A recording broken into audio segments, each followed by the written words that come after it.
plan for the best, but prepare for the worst. Rudy Giuliani is known as America's mayor because he was the mayor of New York during 9/11.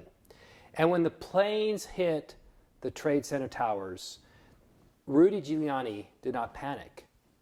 He looked like a man prepared. He was cool, calm, and collected.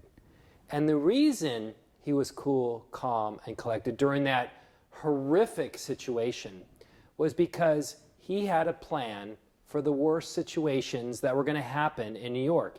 He had a plan for biological warfare. He had a plan for weather catastrophes. Of course, he didn't have a plan for his city for planes hitting the Trade Center towers. But because he had these plans in place, they just transcended to the worst horrific situation. So he looked cool, calm, and collected, and he was, and he made great decisions. And he became famous because he was so well prepared under these horrific situations. Well, we all have bad situations that happen in our lives, and we must be prepared, whether it's sport, whether it's business, whether it's academics, it doesn't matter. Another famous story that I want to tell you is about Al Orta. He was a famous shot putter, won 5 gold medals in succession in the Olympics. And how he prepared was, before the event, he would visualize all the worst things that could happen, whether it was rain, whether his foot slipped during the event, it doesn't matter.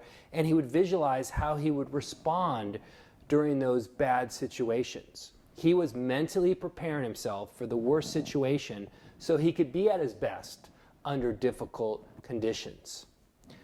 So here's what I'd like you to do. I'd like you, in your situation, maybe it's a business situation or a life situation, think about 5 situations that would be adverse, or they would basically be your adversity situations, bad situations that could happen to you.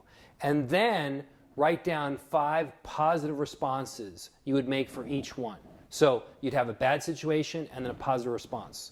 The bad situation that would happen and a positive response. The bad situation and a positive response. It's not so much what happens to you, it's your positive responses to what happens to you. That's what's going to make you successful. And if you are mentally and emotionally prepared for those bad situations, you're going to be so much more successful. Another famous story that I love to tell is about Nick Faldo. He not only created a positive response, he actually did the positive response. This is what happened. The PGA Championships were going to be played in Florida, super humid.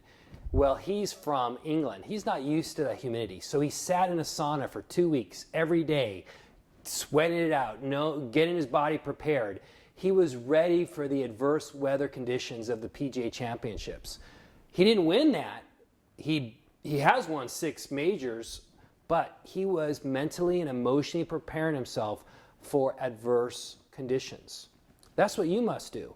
You must think about 4 or 5 bad things that can happen to you at work or in your life, but what are some positive positive responses that you are going to basically execute when those bad situations happen?